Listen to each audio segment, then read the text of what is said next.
Morning, Knicks Nation. Today is Friday, the 30th day of August, 2024.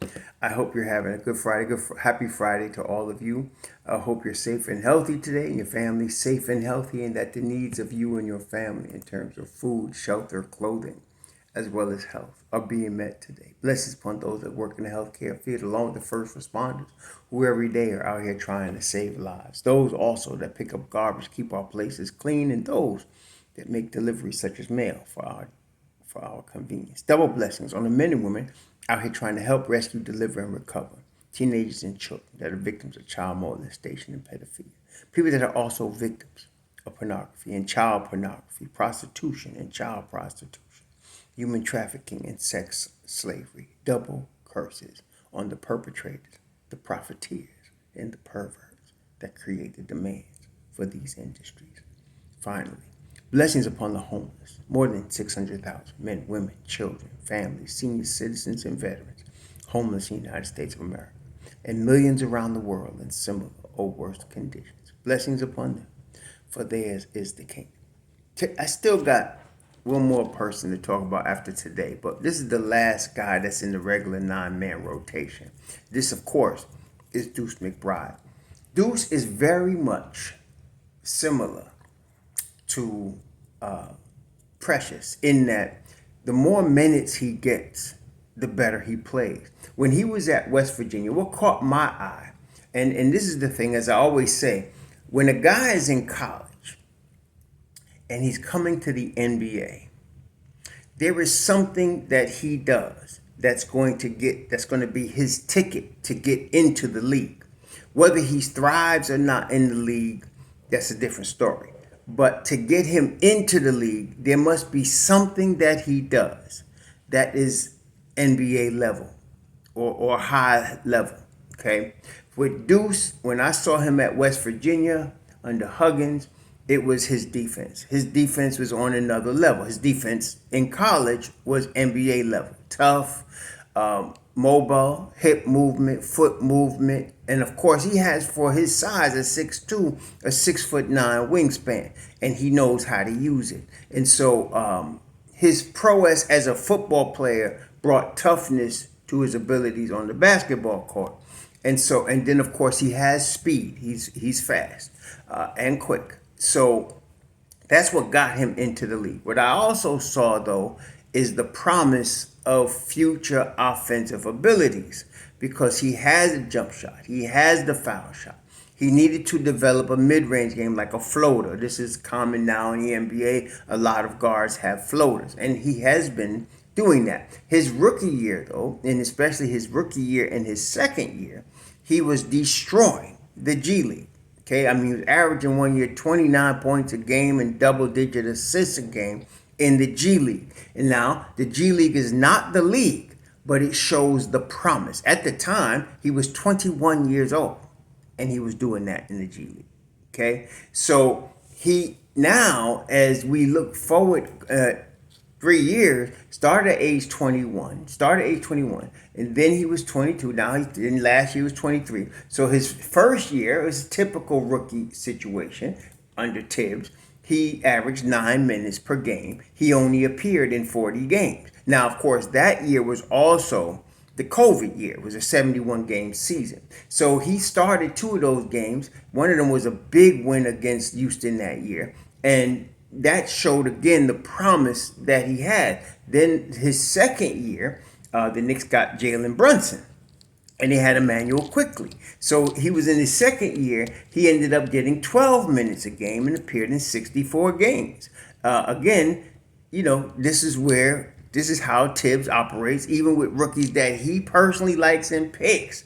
Y'all should be taking heed to this, or you knuckleheads tripping over rookies. So then, this past season, he appeared in 68 games. He started 14 of those because of a lot of injuries and because of the trades that were made. In fact, once Emmanuel quickly was traded, the very same weekend, the Knicks extended Deuce McBride. And the reason for that, at the time, Ian Begley said, which makes sense, of course, that they planned on expanding his role. He could not get that under that situation as long as you had Brunson and IQ.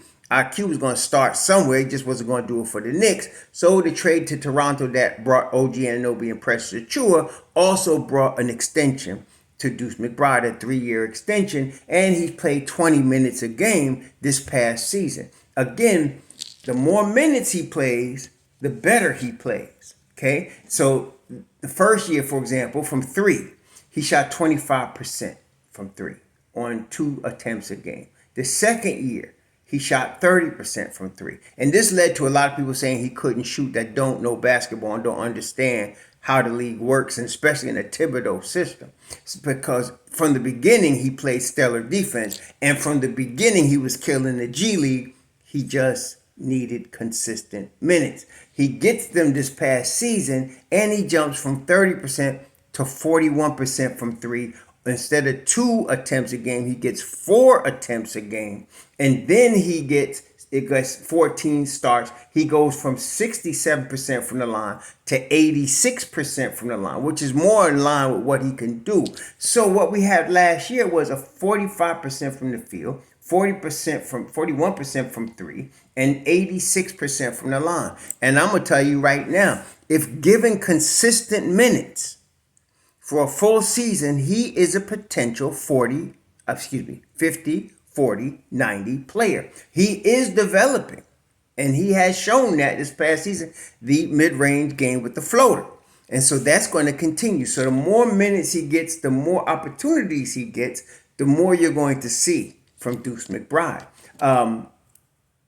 Again, the defense is stellar. He's also a candidate for an all-defensive team if he gets the consistent minutes. Now, speaking of that, I expect him to get consistent minutes in spite of all the idiocy out here about rookies and about people taking his spot and about him losing minutes. Deuce McBride is in the rotation.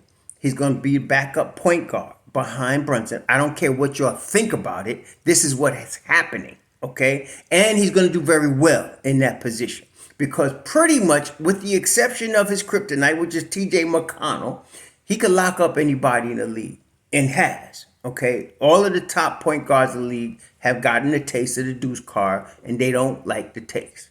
And he will put you into the lockdown position. He could put you on Deuce Island just the way Darrell Reeves used to put people on Reeves Island for the Jets.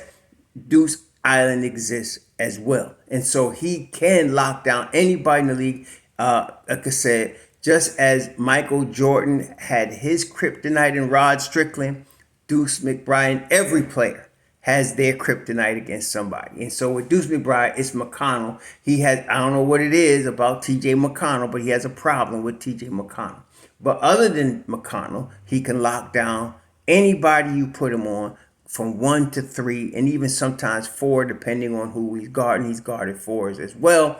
He's very quick, anticipates the pass very well, locks down on head-up defense, keeps the paint protected from the perimeter, everything you want. And then he's, of course, now hitting 3s at a 40% clip. In this past season, and again, we expect him to improve with more minutes. So the more minutes he gets, the better he's going to get. And so I expect this to be a pretty nice season for him because I'm expecting him to get consistent minutes. Now, the minutes are going to vary because you're going to have Brunson, and he's going to play anywhere from 28 to 35 minutes, depending on he's going to miss a couple of games. Brunson generally not going to miss a lot of games. Most games he's going to miss, I anticipate, is probably 10. He'll probably miss between 5 or 10 games, which case you're going to see Deuce start in those games. Also, of course, there's going to be games where he doesn't play heavy minutes, and then Deuce is going to make up the slack there. So I'm expecting Deuce's minutes to be anywhere from 15 to 18 a game. So I was looking, but the difference. He's going to appear in more than 75 games. He could appear in all 82. He's that tough. He's a tough kid. So he can appear in all 82 games. The more games he appears in, the better. He's going to be better. So I was looking at some stats for him. So, for example, whenever he scores double figures, whenever Deuce McBride scores double figures for the Knicks, and he did that last year 26 times. The Knicks were 15-11. It was decent when he scores double figures. Whenever he plays more than 15 minutes, and I counted a couple of games where he was 14 minutes and 56 seconds and 14:58 as 15 minutes. He did that 35 times. The Knicks were 20 and 15 whenever he plays 15 minutes or more. And again, I expect that to get better because I expect this to be more consistent. So if he gets consistent, and I don't think I'm the only one that understands that. He himself said it several times. People have asked him, what is the difference? Why did you go from shooting 67% from the line to 86 and shooting from 30% from three to 41? And he said, one word, opportunity. The more opportunity he gets, the better he gets. And it's not just him that understands that. And it's not just me that understands that. Thibodeau understands that. So he's going to get his opportunity. He's going to get his minutes. The defense that he brings is absolutely crucial to the Knicks defense. And so he's going to be there. Now, most important stat for me is how well he shoots from three, because when he's in the game, sometimes Thibs has put him in the game with Brunson. He'll be in the game with DiVincenzo. He'll be in the game with McCall or with OG. And so he'll get opportunities. And of course with Juju. So he's going to get opportunities to have open looks and to score. So whenever he shot, if he hit at least three 3-pointers, so the games in which he hit at least three 3-pointers, the Knicks were like, I want to say they were like 15-3 or something like that, some crazy number like that. When he hit at least three 3-pointers. In fact, let me look at it because I was looking at so many stats. 1, 2, 3, 4, 5, 6, 7, 9, 10, 11, 12. Okay, so the Knicks were 12-6. 12-6 when he hits at least three. He did this 18 times. The Knicks were 12-6 when he hits at least three 3-pointers.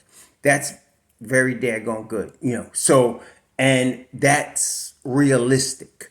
Again, he's capable of doing that. So it's an exciting thing when you're looking at a rotation. And again, this is one of the things about the Knicks in general. You're talking about continuity. This is his 4th season. He'll be 24 in about a week and a half. He'll be 24. Early September, he turns 24 years old. And he's now in his 4th season. He's got his contract. It's not a bag, NBA standards, but he's going to get that. But for now, he's got his contract. He's set in the rotation. Brunson knows him. In fact, everybody in the rotation knows each other. That's what's called continuity. They've been playing together now for a few years. This will be the 3rd year he's playing with Brunson. This will be the 4th year he's playing with Hart. So everybody on the Knicks in the rotation, they know each other. They understand each other. They know each other's game. This is important, especially now when you're talking about going for a championship. So now your 9-man rotation is going to get rotation minutes. That means everybody's going to get at least 10. Like I said, I'm expecting Deuce to be between 15 and 18 per game as far as minutes are concerned. So now you're going to get a better result because they all know each other. And especially now, you're talking about the Villanova crew with Hart, DiVincenzo, McCall, Bridges, and Brunson. They know each other very well. Okay? They know each other very well. And so Deuce plays very well. He played very well with Brunson. And that's why Thibs uses them, even though, on paper, people look at it on paper and say, well, that's too short. You got to actually watch the games. They ball together. They can ball when they're playing together. So when Deuce is with Brunson, he balls. He plays very well. And everybody on the Knicks plays ball at a high level with OG. Last year, McBride, Hart, Grimes, Anunoby, and Precious Achua. They only played 41 minutes, but they was plus 24. 172 minutes for McBride, Hart, Hartenstein, DiVincenzo, and Brunson, plus 31. Okay, so and then of course all of McBride's good minutes or positive minutes came usually Achua is involved. Okay, that's another one. So you're going to get McBride, and then of course from the G League, McBride's been used to playing with Jericho Sims. So we know Sims and Achua play well if you put them 3 together, which is a really nice unit to put out there to give your starters some rest. They perform very well together. So McBride, Brunson, Hartenstein, and Hart plus 30. McBride and Hartenstein and McBride played extremely well together. But look at this: McBride, Hart, DiVincenzo, and Brunson. You think that was a small lineup? Plus 15, 315 minutes together. Okay, plus 15. McBride, Achua, Brunson, and Hart plus 4. You expect that's what you're going to see a lot this coming season. You're going to see a lot of that, especially if there's foul trouble or injuries. You're going to see a lot. But McBride played very well with Hartenstein, so now he's not going to have Hartenstein, but he's going to have Precious Achua and Sims. McBride, Hart, and Brunson plus 15, 389 minutes together. DiVincenzo, Brunson, and McBride plus 13. Okay, 373 minutes together. So you're going to see a lot of that. McBride played his best with Anunoby plus 19, 186 minutes together, and then Brunson and McBride plus 13, 472 minutes together. That's what I'm saying. So these things you're going to see a lot this coming season because of the set rotation. Again, coming into the season, people like to speculate, and I don't have time to waste speculating about things we already know. Thibs is going to bring the same 9-man rotation that you know he's going to bring. Again, Mitchell Robinson, Julius Randle, OG Anunoby, Mikal Bridges, and Brunson are going to start. You're going to have Precious Achua, Josh Hart, Dante DiVincenzo, and Deuce McBride in your last 4. That's the 9-man rotation. And this is really good, again, because it's continuity. Going into camp, everybody knows what they role is. So Deuce is going to know he's going to get 15 to 18 minutes a game every game, unless he gets hurt, which is rare.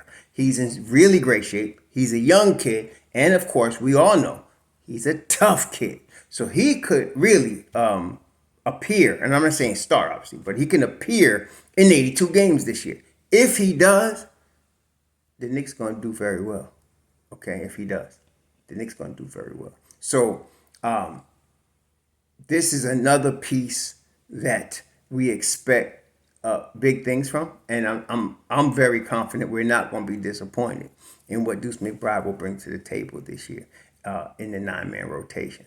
We got one more guy to really look at. We're not going to look at Cameron Payne because he is going to be situational, and so I'm not worried about Cameron Payne. But I feel like Jericho Sims is going to be very important to the Knicks because of Mitchell Robinson's health. Like I said, if we can get 60 games out of Mitch Rob, that would be great because he ain't been averaging that, which means we're going to get 22 games of Jericho Sims starting. Okay?